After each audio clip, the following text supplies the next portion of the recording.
Nous sommes heureux de vous compter parmi nous. Bonsoir et bienvenue dans ce 20h. Désormais, le Mali écrira sa propre histoire avec des amis et des partenaires sincères comme la Russie. Déclaration du président de la transition chef de l'État qui a rencontré aujourd'hui le président russe Vladimir Poutine pour un tête-à-tête suivi d'une séance de travail élargie à leurs collaborateurs. Les deux parties ont salué la qualité de ces relations basées sur des valeurs communes et ont convenu de les renforcer. Signe de la vitalité de ces relations, 4 accords de coopération ont été signés au cours du sommet Russie-Afrique. Envoyés spéciaux, Yaya Konate, Adama Kamara et Abdul Salam Bambara. Après plusieurs entretiens téléphoniques, enfin un face-à-face Assimi Goïta, Vladimir Poutine. Deux chefs d'État qui se vouent un grand respect mutuel, le président Goïta considérant la Russie comme un grand ami du Mali et le président Poutine parlant du Mali comme un des partenaires clés de la Russie dans la région. Résolu à maintenir le dialogue et à faire passer les relations à un niveau supérieur, les présidents maliens et russes, entourés de leurs proches collaborateurs, ont passé en revue tous les aspects de leur coopération. Monsieur le Président, nous sommes résolus à continuer nos investissements et nos travaux en matière commerciale. J'ai noté malheureusement une baisse du volume de nos échanges, alors qu'avec beaucoup de pays africains, au contraire, nous avons une augmentation de ce volume d'affaires. Et cette année, nous avons eu un projet d'extraction de lithium. Et donc, Rosatom a été investi dans une entreprise locale. Donc, il y a en minerais, en énergie, en agriculture, tout cela, ce sont des domaines dans lesquels nous pouvons travailler ensemble. Tout en saluant la coopération dans le domaine universitaire qui a largement contribué à la formation des élites maliennes, Vladimir Poutine a réitéré l'annonce pour notre pays de nouvelles livraisons de biens alimentaires. Décision d'ailleurs saluée par le président Assimi Goïta qui, d'entrée de jeu, met en avant l'importance des relations historiques particulières qui unissent les deux pays. Des relations basées sur des valeurs communes que sont le respect, l'égalité et l'équité. Le soutien constant de Moscou à la transition malienne, dira le chef de l'État, est le reflet d'une grande amitié et de l'engagement personnel du président Poutine pour le retour de la paix au Sahel en général et au Mali en particulier. Parlant du processus de refondation en cours, le président Goïta assure qu'il permettra de jeter les bases d'un développement harmonieux conformément aux aspirations des populations maliennes. Dorénavant, le Mali écrira sa propre histoire avec des amis et des partenaires sincères comme la Russie. Monsieur le Président, je me félicite de la qualité de la coopération dans les domaines stratégiques comme les infrastructures, l'agriculture, la santé, l'enseignement supérieur et la recherche scientifique, la géologie et les mines, ainsi que la défense et la sécurité. En outre, la signature ces 2 derniers jours de 4 accords dans le domaine de la coopération économique, judiciaire et de l'enseignement supérieur prouve à suffisance notre volonté commune de hisser cette coopération à un niveau très élevé. Le chef de l'État n'a pas en outre manqué de louer la fiabilité du partenariat militaire qui lie les deux parties. Je tiens à vous retirer ma haute appréciation de la fiabilité du partenariat militaire avec votre pays qui a permis au Mali de recouvrer progressivement sa pleine souveraineté sur l'ensemble de son territoire, mais également à nos forces de défense et de sécurité d'opérer en toute autonomie et en toute liberté d'action. Permettez-moi, Monsieur le Président, de vous adresser nos sincères remerciements pour la livraison récente à mon pays de 5 000 tonnes de blé. Cette marque de solidarité de la Fédération de la Russie s'est également manifestée par votre décision de faire du Mali l'un des 6 pays bénéficiaires du prochain don de céréales. Face aux hostilités que suscite le partenariat entre Moscou et les capitales africaines, particulièrement le Mali, le colonel Goïta propose une réponse coordonnée et concertée. Au regard du contexte international particulièrement tendu, de nombreux pays africains, notamment le Mali, reçoivent des pressions sans précédent exercées par certains pays qui voient d'un mauvais œil le partenariat avec la Russie et veulent nous sanctionner pour nos choix souverains.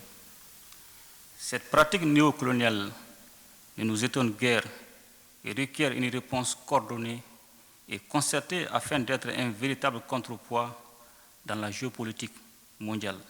L'amitié russo-malienne ne souffrira d'aucune instrumentalisation, dira le président Goïta, qui a exprimé la solidarité du peuple malien envers celui de Russie, un pays dont la présence aux côtés du Mali inspire au chef de l'État l'adage selon lequel c'est dans les moments difficiles que l'on reconnaît les vrais amis, des amis qui font aujourd'hui montre d'une grande identité de vue sur les questions internationales. En marge de sa visite à Saint-Pétersbourg, le président de la transition s'est entretenu ce matin avec les Maliens établis en Russie. Des sujets étaient essentiellement au centre de la rencontre, les nouvelles du pays et les préoccupations des Maliens de Russie. Ibrahima Traoré, Adama Kamara et Abdul Salam Bambara. Saint-Pétersbourg, le président de la transition à l'écoute de ses compatriotes établis en Russie. Ils sont environ 1200 à travers le pays et près de 100 à Saint-Pétersbourg. Ce sont des étudiants, des militaires en formation et des résidents. Face au chef de l'État, ils affichent leur soutien à la transition et égrènent quelques préoccupations. Permettez-moi d'insister sur le problème majeur qui est le montant de la bourse. C'est très difficile de vivre ici. Vous avez vu le niveau de vie. Donc ça, c'était le problème majeur que nous voulions vous faire part. Je voulais parler un peu aussi des problèmes au niveau des résidents et des immigrés. Bon, c'est toujours les mêmes problèmes un peu partout. C'est que lié aux documents administratifs qu'ils ont, qu'ils doivent obtenir de l'État malien, qui prennent du retard souvent pour que vraiment les gens puissent s'en procurer. Toute la jeunesse, pas seulement du Mali, on entend parler un peu partout de toute l'Afrique. Nous sommes fiers de ce qui se passe aujourd'hui au Mali. Nous sommes prêts à vous accompagner. Parce qu'on n'a qu'un seul Mali, c'est notre dénominateur commun. On n'a pas d'autre. Présentant sa juridiction qui couvre 12 pays, l'ambassadeur du Mali en Russie n'a pas manqué de magnifier l'excellence des relations entre Bamako et Moscou. Une coopération, selon lui, respectueuse des principes qui guident l'action publique au Mali.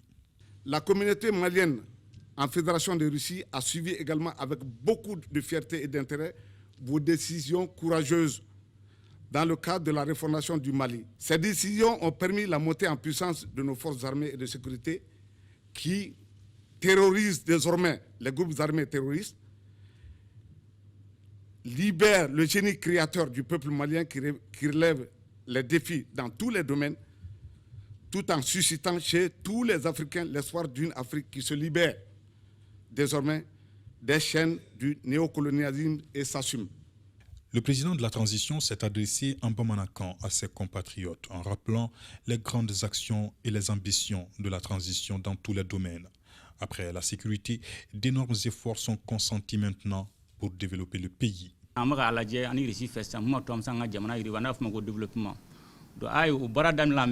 ministre des Affaires étrangères bien, le ministre des Finances bien, le ministre des Défense bien, il y a voyagé badin qui est de là. Ça m'a marqué qu'on a. Ça a blé n'importe de calcula.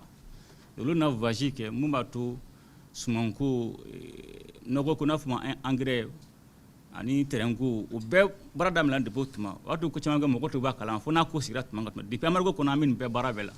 Le n'a voyagé Chamanke, ni Sui, Yan pour une subsara bien.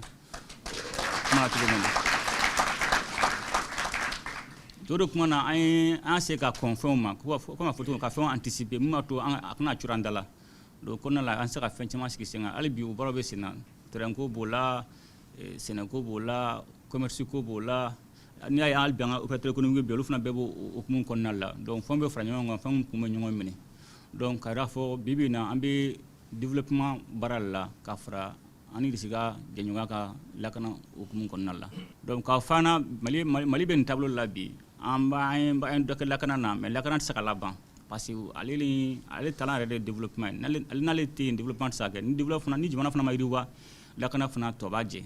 Toutes ces actions visent à refonder l'État pour un Mali nouveau et le président de la transition compte sur chaque Malienne et chaque Malien. Jamana jigi ba be kilingile ni kam ko kilen saka jamana jo to ko shila comme professeur a to mena an amna ko bay kalankuri c'est ne fa jamana ci kalan tiɲɛ dɔrɔn a tɛ taa yɔrɔ jan na o kala mi o kura amunu be yan a jo ka sigine akna tane a jaga sigi jamana jigi ba quoi a bete me an rodo la do be kalan u be fendon u ke ka kalam taro jan mais nous nanu jamana la halaya dron wure farbe fa o be sigi mo mai parce que jamana de jada kan na fulu ko ke ela boy kete ta kalange don ni ma nya ekra fa ko na la anu jamana ni anu be buru dun ibi sigana ibnu buru nyoma fe bi je ka buina ka buinga zamé mbato ben musoja akitogo do mali jigi ba aw beka amunu be kalana mali jigi ba beka akra civil kunda akra surasi kunda mali jigi ba beka. Répondant aux préoccupations formulées, le chef de l'État dit prendre bonne note. Le gouvernement sera aux côtés de tous les Maliens à travers le monde dans la limite de ses moyens, rassure le président Assimi Goïta. 4 jeunes Maliens prennent part à un programme de leadership de jeunes initié par le gouvernement russe. C'est une visite qui permet de connaître la Russie et ses potentialités. Le but est aussi de permettre un partage d'expériences avec la jeunesse russe. Olivier Sangaré, porte-parole des jeunes, est au micro d'Ibrahima Traoré, Adaman Kamara et Abdul Salam Bambara. C'est une invitation à l'endroit des jeunes leaders africains, des 54 États de l'Afrique qui sont là, avec des jeunes russes, pour pouvoir partager des expériences, exposer nos différents problèmes sur le continent, notamment dans nos pays, dans les domaines de la sécurité alimentaire, dans les domaines sur les questions de potentialité économique et aussi les domaines de santé, agriculture, etc. Donc nous sommes là depuis le mardi, donc on a eu des échanges avec des universités ici, avec d'autres jeunes russes et les discussions continuent.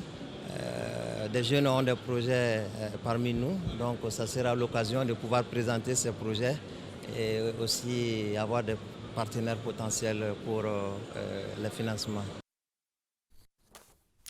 Parlons à présent de ce point de presse animé par le président russe devant plusieurs organes de presse étrangers fortement mobilisés pour la couverture du sommet Russie-Afrique.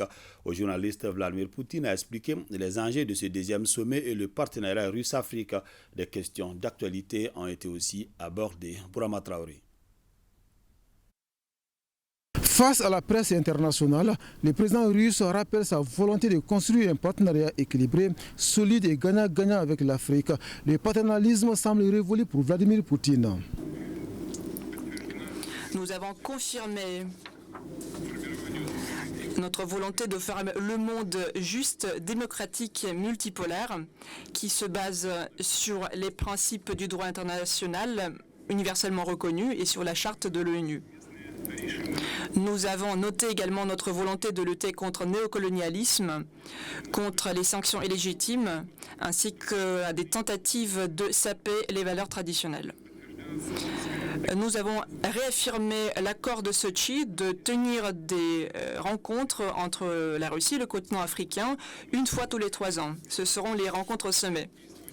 Entre ces rencontres, nous allons voir le fonctionnement du mécanisme du partenariat en dialogue.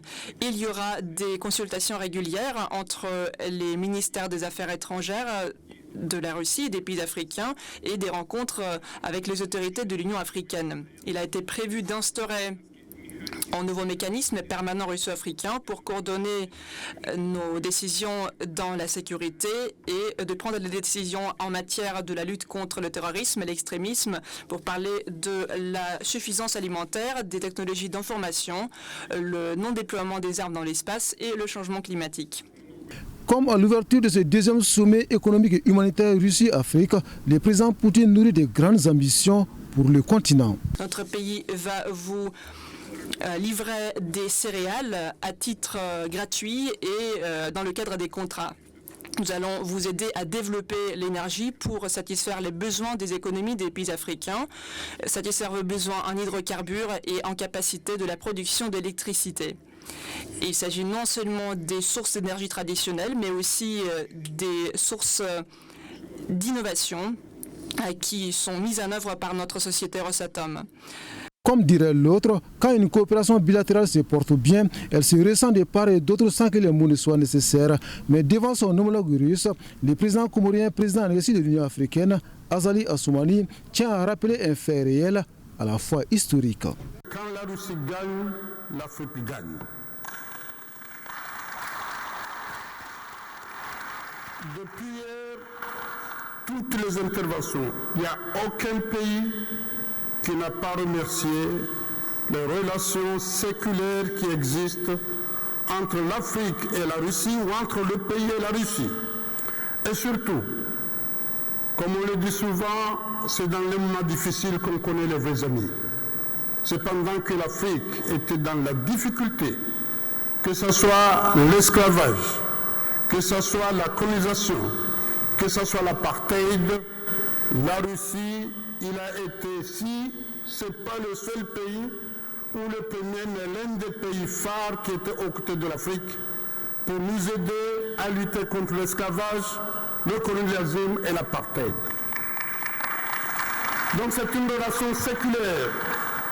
Pour maintenir, voire renforcer ces bons partenariats, les chefs d'État et de gouvernement ont décidé de la mise en place d'un mécanisme de suivi des conclusions de ce sommet d'ici à un prochain rendez-vous prévu dans 3 ans.